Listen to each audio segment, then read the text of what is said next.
What's going on, everybody, and welcome back to another episode of The Night Shift. I'm your host, as always, Zach Hernandez. So it's been a couple of weeks since I've come at you guys with an episode, but I'm back, and I got a good one for you guys today because we are keeping it full 49ers based because I have so many different things to say about this team and what we've seen from this team over the past week and over the course of the entire season so far.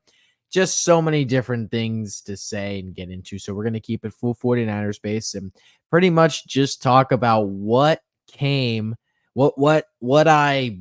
took away from the game against the Chiefs and what I've taken away as a whole. But before I get into this, you guys can follow us on the socials. You can see down here if you're watching on YouTube. You can follow us on Instagram at the nightshift.pod, on TikTok at the nightshift.pod, and on Twitter at the nightshift. 2 T's at the beginning, 2 T's at the end. If you're not listening on YouTube, you could find us on YouTube at the nightshift pod. Find us there. Find us any podcast listening platform. I'm there. We're there. Spotify, Apple Podcasts, Google Podcasts, Amazon Podcasts.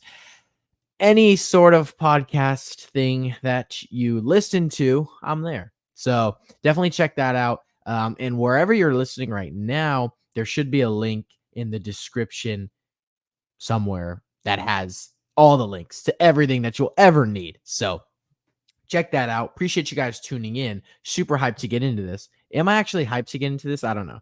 I wouldn't say hyped. I'd say, what would I say? I'm not hyped. I'm actually dreading this. I'm not dreading it. Okay, let's just get into it because I don't even know how I feel. Let's find what I took away from the 49ers loss to the Kansas City Chiefs. Let's look into it. What did I take away from the loss to the Chiefs? So, obviously, the 49ers are owned by the Kansas City Chiefs. Completely owned. Okay? You know when a team just has your number? A team just has your number. You're never going to beat them, it feels like. So that's kind of where it's like, that's kind of what it's like here with the 49ers and the Chiefs. I don't know if we'll ever beat this team.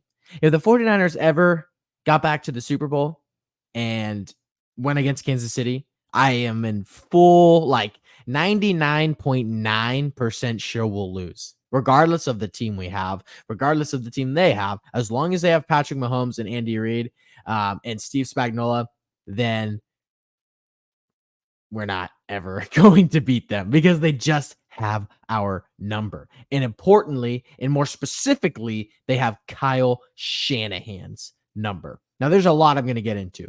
So let's start with the wide receiver group because none of them were there, essentially. Brandon Ayuk was there, was terrible, and then his ACL was terrible because he tore it and he's done for the year. So Brandon Ayuk complained all offseason, held out, finally got paid, sucked pretty much every game except for one, tears his ACL. So quite the start, quite the season for Brandon Ayuk, quite the year. It's been awful. That is looking like a highway robbery right now with the amount of money that we are paying Brandon Ayuk to play for us. Now we're paying him money to not play for us. Just ugly. So Ayuk, and even when he was on the field in this game, he had a super critical drop. It was a third down. Brock laid it right in his hands, and he dropped it. It was ugly. It was terrible. It was a perfect ball. And it just hit him right in the hands. And he's done that all year, to be honest. Like, he has not looked good catching the football this year at all. He's had so many drops. It's just been so bad. Debo wasn't there. Debo was there. He was present. He actually tried to play. He was suited up. But then ruled out because he had pneumonia. And then yesterday morning, he was hospitalized because he had pneumonia. So that sucks. And then Jawan Jennings also didn't play. I believe he has a hip issue. So as of right now, the healthiest 49er was shot 2 months ago. He's the healthiest one. So not ideal wide receiver room right now. I'm hoping Debo's going to be back. I mean, we could just look at all the injuries the 49ers are facing, especially just on offense, if you think about it, because I just named those 3 wide receivers. He's going to be out for the year. He's done. Tore his ACL. Who knows this weird timeline with Debo? Same with Jawan. I'd imagine Jawan Jennings is back next week. Who knows, though? We have a bye the following week, so if they hold people out for another game, I don't know. The Debo thing, I honestly have no way to gauge that. Don't know when or if he's coming back. He'll be back at some point this year, but he's just sick, so hopefully it doesn't go into next week because we have Dallas on Sunday Night Football. George Kittle is battling don't remember, but he's battling something. He's day-to-day. Obviously, Christian McCaffrey hasn't even played in a single game this year so far. It's just brutal. I mean, we have gotten smacked by the injury bug. But you know who has also gotten smacked by the injury bug? Kansas City. They're 6-0. So is there really a excuse there? Kansas City is without their wide receiver 1 and 2 and their RB1. I mean, and one of their corners, one of their main corners. I mean, like, Kansas City is getting crushed too, and they literally haven't lost the game yet. And they made the 49ers look like a high school JV team on Sunday. It was so bad. Let's get into that. Okay. The main talk right now that I've been hearing about the 49ers is Brock Purdy. Brock Purdy is not worth it. Brock Purdy is not going to be worth the $60 million contract. We're going to pay him this offseason. Brock Purdy hasn't been good. We're all back to the, system stuff and all this garbage. Listen, Brock Purdy has played fine this year. Last game was not good. This Kansas City game was one of the worst games actually that he's had ever. It was an ugly outing for Purdy. But generally, Brock Purdy has looked good. He's been fine. And I am blaming so many other people before I put the blame on Brock Purdy. I don't understand really putting the blame on Brock Purdy. Is he a Mahomes level quarterback? No, nobody is. So I feel like people are holding him to this insane standard. Brock Purdy, if you don't believe that Brock Purdy is good enough to win you a Super Bowl, which is ultimately all that matters, then I don't really know what you're watching, because he has looked good this year. Is he worth $60 million? Maybe not 60. Quarterbacks are getting paid big time. Derek Carr got paid. Kirk Cousins got paid. Obviously, these young guys are getting paid like top dollar, like Jordan Love got paid. All these dudes are getting money. So the quarterback market is always going to be growing. And it's obviously more than wide receivers and running backs and other positions. They're going to be making more regardless. What would I prefer to pay Brock Purdy? Not 60. Honestly, in the hopes of keeping a good team around him. Right. But I'm thinking like 40. 40. I don't know if he's essentially worth 60. But guess what? If he asks for 60, you got to pay him 60. If that's how the negotiations go, you have to pay him 60.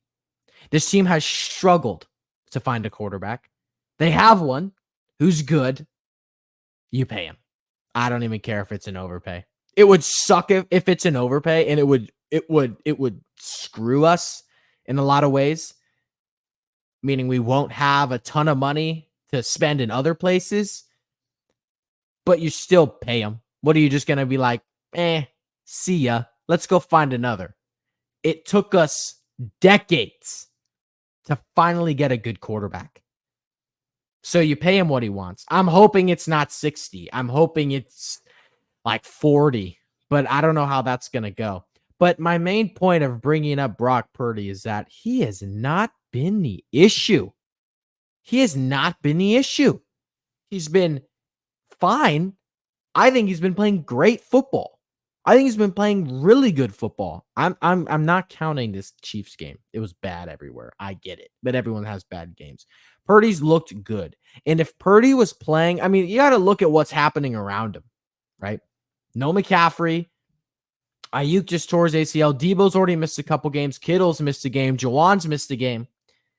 The offensive line is very mediocre, if not below mediocre. It's not good. They don't do him a ton of favors. Kyle Shanahan doesn't really know how to adjust a game plan.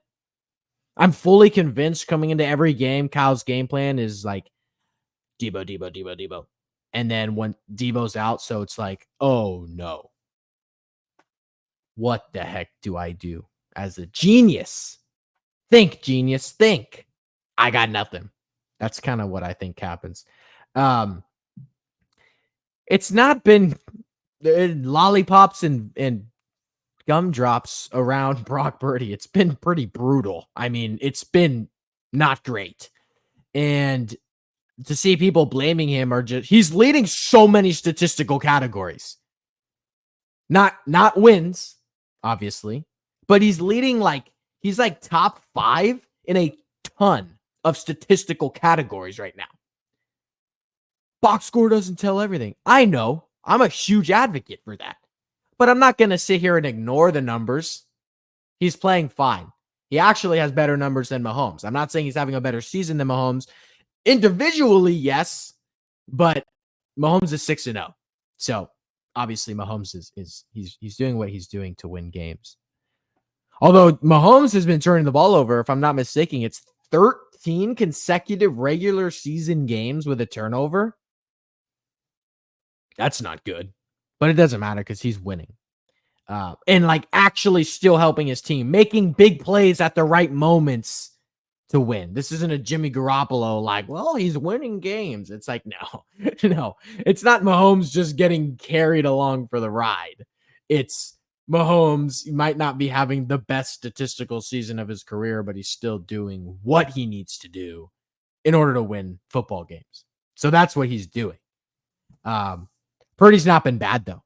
And the people calling for Purdy saying that, I saw people on Twitter saying that the 49ers would be dang near undefeated if they had a different quarterback. Yeah, maybe if they had Mahomes, but come on. I mean, it's unrealistic to hold to a standard of Patrick Mahomes. There's one Patrick Mahomes, and there likely will only be one Patrick Mahomes. I mean, everyone thinks Brady's ring number 7 can't get caught. I think it's very possible that it does. Only by him. Nobody else. No one else. At least for 100 years. But him, he can. I believe he could do it. And he might. He's already dang near halfway there. And he'll probably be more than halfway there by the end of this season, if we're being quite honest. So, no, this team wouldn't be undefeated with other quarterbacks. I mean, I think Purdy's doing what he can. I think the 49ers haven't really helped him much. The skill players haven't. Ayuk was terrible before he got injured. Awful. Not good. Not a good receiver. Dropping balls, miscommunications, can't get separation like he has in the past. It's not been good. Injuries now. Debo Samuel, always something. Listen, I know he has pneumonia and sickness has just come, but it's always something with that guy. It's it's a valid excuse. I mean, I get it, but at some point it's like, okay, are you considered unreliable? It's like, no, dude, that's a valid excuse. It's like, yes, it's a valid excuse. You have a pneumonia and you're sick. But at this point in time, when all these valid excuses, they may be valid, but that doesn't mean that you're still reliable.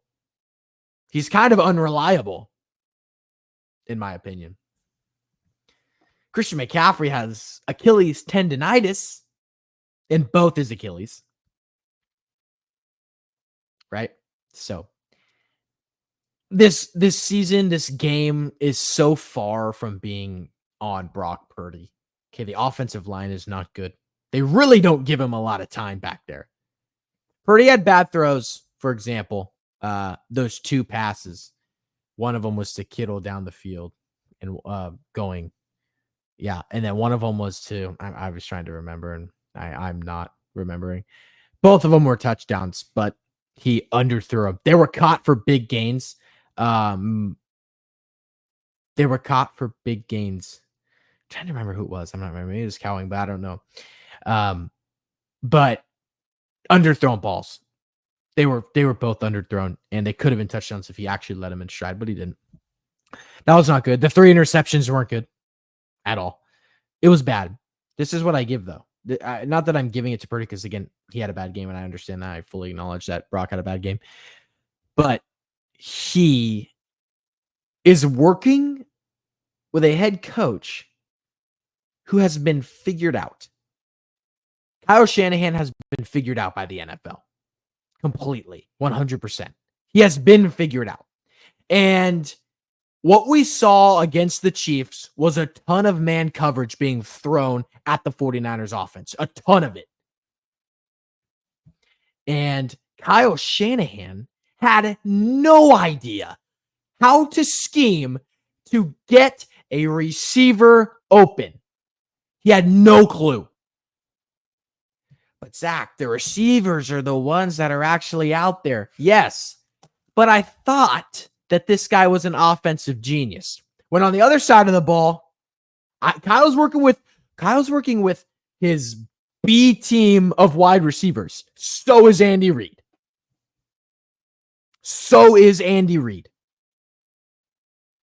And he is doing just fine. Super creative. Scheming to get guys open against man coverage, which is something that Kyle Shanahan cannot do. His complete kryptonite. He cannot scheme against man coverage. He sucks at it. Watch the games. Watch the defenses Kyle goes against. They're in man coverage. He can't do anything. It's like he doesn't know how to scheme to get these guys open. Other guys can. Andy Reid can. Kyle relies on soft coverage. I heard somebody saying something like this, and they mentioned how he mentioned how it's like the run game, because Kyle's got a great run game, and I know that, and it's almost like when they can take out your run game and just rely, like they can eliminate the run and they can just focus on man to man, like let's lock up these receivers, and that's what teams are starting to do, then they're not worried about the run. They're figuring out your receivers, and Kyle doesn't know how to scheme to get them open. He doesn't know how. He relies on the soft zone coverage. Under routes. We still got to worry about the run game. You know? That's kind of what that's what he relies on. Really thinking, like, where are the linebackers going to go? But almost, it's like right now, it's like they're running this man coverage where it doesn't matter. They're not fully worried about that because it's not as much of a factor as it has in the past. And they're just man coverage, because I know Kyle can't get past this. So if we focus on this, we're shutting it down. And they are. Teams are doing this. And Steve Spagnuolo, oh my gosh, talk about having someone's number. Kyle will never beat that guy. Never. Not once. So Kyle Shanahan, again, failed his offense like he has so many times. So I came into this game, with full expectation that they were going to lose. I picked against the Niners in pretty much everything I do. In my pick'em leagues, in my everything, I picked against them. Because I don't trust Kyle Shanahan against the Chiefs. So was I shocked that the Niners lost? Literally, I was so far away from being shocked. So unshocked. Like, completely in total belief. I knew it was going to happen. I had full confidence that this is exactly how it was going to go. And the main reason for that being Andy Reid and Steve Spagnuolo and Patrick Mahomes. You can't really count them out ever. It doesn't matter what their roster looks like, but they just have the 49ers number and they have Kyle Shanahan's number. So if you know me like as a person, or if you listen to the pod, or both, you've probably understood that at this point in my life, I'm not a fan of Mr. Shanahan. Um and my reasons just keep getting more and more valid, and people hate it so much. Zach, he's an offensive genius. Look at his schemes. Zach, he's been to 4 of the last 5 NFC championship games. Oh my gosh. You know. Um so my response to that is, okay, first, how many rings? Nothing. But Zach, Andy Reid was in Philadelphia and he couldn't get it done, and then they let him go. Sometimes you need to change of scenery. And did Andy Reid have the most loaded roster of this entire generation? I mean, let's seriously, let's just be objective, okay? During this run, I know the Niners have been underperforming this year, but during this run, they have had the best team every year. If you disagree, I don't really know what you're disagreeing with. I'd love to hear the logic, but it's wrong. If you, I mean, if you think what I just said is not true, I don't I don't really know how. They've had like a historic number of all pros everywhere. Ayuk, Debo, McCaffrey, Kittle, Trent Williams, Nick Bosa, Fred Warner, Hufanga, Dre Greenlaw. I mean, Charvarius Ward. Not all of them were all pros, but they're all like Pro Bowl level, really good talents, ranging from that to literal all pro first team NFL guys. How much more do you want? I mean, you could probably clip like so many times on my podcast where I've directed at Shanahan. I've said, how much more do you want? How much more do you want? I don't understand. I don't get it. I don't understand how people are still cutting this guy slack when he's the offensive genius and he has the most loaded roster that we've seen in like the last 20 years at least. I'm not following. Is it time for Kyle Shanahan to go? That's the big question, right? First off, it's not going to happen. We can just start with that. He won't get fired. He will not get fired. Him and Jed York are too good of buddies. This is his regime. He's not getting fired. Personally, I was over this a while ago. You know? Say we got rid of him a while ago, whether that was 2 years ago or after last year or whatever. And we never won a Super Bowl with the new guy. We'd still have the same amount of rings. Is it worth it now to try something new? No, it's Kyle Shanahan. He's the genius. Oh, okay. What? I hate that argument. I hate that argument so much because it's illogical. Who would you replace him with, Zach? I'm glad you asked. My number one. Well, first, I had options before this season. You know, I was big on Shane Steichen when he was the Eagles offensive coordinator. And then now he's head coaching Indianapolis.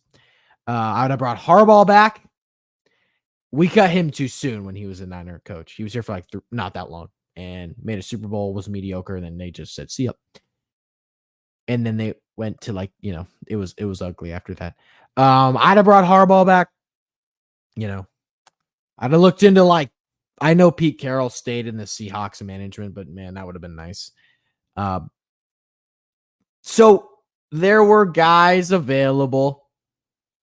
Bill Belichick's still on the market. But you know who I want right now? And I was listening to, because I thought about this, and then I was actually listening to a Grant Cohn live stream, and he brought this guy up, and I think it's a phenomenal idea. Ben Johnson. If you don't know who Ben Johnson is, he's the offensive coordinator for the Detroit Lions. Somebody who has created the best offense in football, the most electric offense in football, one of the most unpredictable offenses in football, with a quarterback who was essentially written off. Jared Goff was written off. Made it to the Super Bowl, lost, was looked at as mediocre, traded him for Matthew Stafford along with a bunch of picks because he wasn't worth enough. Now they got Jared Goff as he's literally a top 10 quarterback. That's a lot of Ben Johnson. That's a lot of Ben Johnson. So that is kind of my thinking right now. Does he want to leave Detroit? Maybe not. Some coordinators are just good as being coordinators, and they want to just stay where they are, where they've been comfortable and where they've thrived. And okay, he stays there, but who knows, dude? You come to an offense with a guy like, like Jared Goff, like, Brock Purdy. He can open it up way more for him, get more creative. Shanahan's not creative anymore. And the trick plays he runs are terrible. They're at bad times and they never work. Watch the Lions execute them perfectly. That's what Purdy needs. He needs a guy like Ben Johnson, not Shanahan, who sticks to the script and I'm doing this and I'm not changing anything for anybody because this is what I'm doing. So Purdy, throw it to this guy. And Purdy needs a little more freedom. He needs a little more trickery in the sense of like unpredictable things. That's what I think the offense needs, and that's what I think Brock needs. If the 49ers were to fire Kyle Shanahan and Ben Johnson was available and he was down, you make that happen. That's what you do. That's the best decision the 49ers could possibly make this year.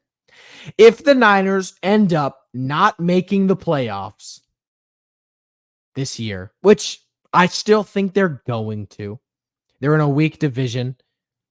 They'd be last in the NFC North, which is crazy because the NFC North is really good. They'd be last in the NFC North. But they're in a weak division with the Cardinals, the Seahawks, and the Rams, who all won this week. It's possible they could still win the division, obviously. I mean, we're heading into week 8, and there are 18 weeks. So the division is still in play, obviously. And if I'm being honest, they likely are gonna win the division. I don't see this team not. It's just too crazy. But let's just play the hypothetical game. And let's say that the 49ers do miss the playoffs and they don't win the division. Is it time to let go of Kyle? The answer would be yes. Oh my gosh, it would be yes 100,000 times. 100,000 times. That's the right answer. Or what? You get to another Super Bowl and then you choke it again. You blow it right at the end. Oh, but he got us there, Zach. That's 5 NFC championships in 6 years. Oh my! How many rings? How many rings? Is it out of the realm of possibility that Kyle gets fired? It's close to it. I mean, like, I just don't ever see the 49ers making such a drastic move like that. Jed York's happy with the state of the team. They got all-stars. I know they're paying a lot of money, so maybe there's something in Jed York's mind like, man, I'm paying so much dang money to these guys. What the heck is happening? Why are we not winning Super Bowls? However, he's bringing in tons of cash, and him and Kyle are buddies, and Kyle and John, they kind of just run the show, and they came in together. So I don't see a world Shanahan getting fired. If they miss the playoffs, I'd be pretty annoyed if they didn't fire him. I'd be done with him. Like, I kind of am done with him. And I don't, if the 49ers were to play against Kansas City in the Super Bowl again, like I said, I have absolutely no faith. If they were to play against Baltimore or ugh, man, we'd probably still lose to them. But like Houston, like somebody else to come into the AFC, I'd have more hope. I still wouldn't think they'd win it, but I'd have more hope. If they were to go against Kansas City, that would be over. But I don't know. What's the word on Kyle? I'd love to know what people think about that. Other people. Because I know a lot of people are like, they hate that opinion. They're like, "Are you kidding me? He built this team. He's the offensive guru. He's so smart. He's everybody makes their offense based on what Kyle does. Like he's the offensive goat." I'm like, okay, whatever. Keep talking. What is that? What the heck has that resulted to? Where did the narrative come from? I don't even know. It's like the world's greatest mystery. Kyle Shanahan, nicknamed the offensive genius for incomprehensible reasons. So that's where I'm at with the 49ers and Kyle. This team needs work. They might have to go out and get another receiver. I'm not saying they're going to go get Cooper Kupp, who is on the trade market, by the way, but obviously the Rams wouldn't trade him into the division. But they might have to go trade for like a Deontay Johnson or a Mike Williams because they don't have Ayuk anymore and their receivers are unreliable. They're just hurt. The team doesn't look great. I think if you put Brock in a good offense and you give him an offensive line that doesn't collapse in 2.5 seconds, if that was pretty generous, to be honest, 1.5 seconds, then you could see Brock actually thrive in an offense like we have in the past. The offensive line's so not good. It's just mid. It's worse than mid. It's not good. There's a lot of things that need to be done for this team. I think it starts at the head coach. People would disagree, but I fully believe that's where it starts, at the head coach. I also don't think that the team is doing a lot of favors either, dropping balls and the defense. I mean, even Fred Warner didn't have a great game against Kansas City. They're not getting enough pressure. The DBs are getting beat. It's just getting Dre Greenlaw back is going to help, but it's been ugly all around, and the Niners have work to do. They have so much work to do if they want to actually compete. Right now, they're pretenders. Because if they were to, in the grand scheme of things, they're contenders. Will they ever win it though? Is actually, then are they actually contenders? Because I don't know. But right now, if they play like this and they keep playing like this, they're obviously pretenders. They're not good.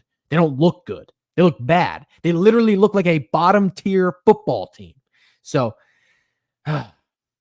that's just kind of where I'm at with the whole 49er situation and Kyle Shanahan. I think it starts with the coach. People would disagree, but I don't disagree. I think it starts with the head coach. And when your head coach is, dare I say it, one-dimensional, when things are starting to get schemed up against him pretty well and he doesn't know what to do, can't beat a man coverage, can't scheme open your B team of wide receivers. Andy Reid can. He did it. He literally did it. But the offensive genius can't. Listen to the broadcast. Anytime the Niners play, most times, at some point during the game, the commentators bring up the genius that is Mr. Kyle Shanahan. Oh, and you look around at the league and you see so many people implementing Kyle Shanahan's schemes. I mean, his offensive mind works like no other.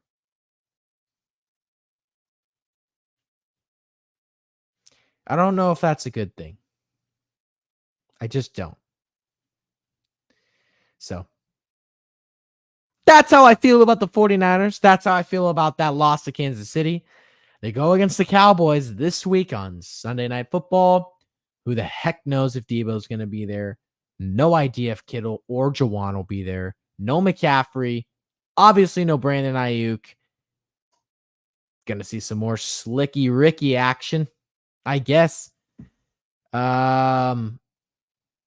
Dallas has been incredibly underwhelming this season. So I don't, again, winnable game, but the Niners don't look like they can win winnable games. And the Niners have a tough schedule. Let's look at it, shall we? Let's take a look at what their schedule is because they've kind of gone through the easier part of it. So just lost to Kansas City. We got Dallas this Sunday night. Win or loss, whatever. That could go either way. Then we have the bye, and here we go. Tampa Bay, who I guess before last night I would have said yikes. And I'm still going to say yikes, but the biggest thing about Tampa was how good their offense was because their defense isn't very good. And they literally just lost their two, one receiver, wide receiver one, wide receiver two. Mike Evans and Chris Godwin are done. Godwin's out for the year. Evans is out for 4 weeks. So that is different now.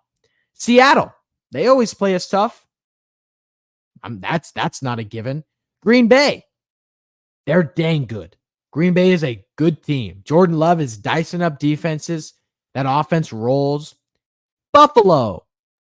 Both of those games away, by the way, Buffalo and Green Bay. Buffalo. Josh Allen hasn't thrown a pick all year. He's having a phenomenal season. Chicago is surprisingly really solid. They have a winning record. Caleb Williams does not look bad. Their defense looks good. I mean, that's a tough game. The Rams. We always beat the Rams. Divisional matchup. Oh, we didn't beat them I totally forgot about the beginning of the season because generally the thing is, the Niners beat the Rams. They didn't even beat them in the beginning of the season. They probably will not even win this game. Who knows? It's a tough one. Miami, with Tua back, this is a lethal offense. If there was no Tua, I'd say okay, but likely Tua's going to be playing again unless he gets another head injury. Detroit, are they the best team in the league? Does the NFC run through Detroit? It literally might. And then Arizona, who divisional matchup could go any way. That is a tough schedule. I mean, outside of Arizona, you're playing really good teams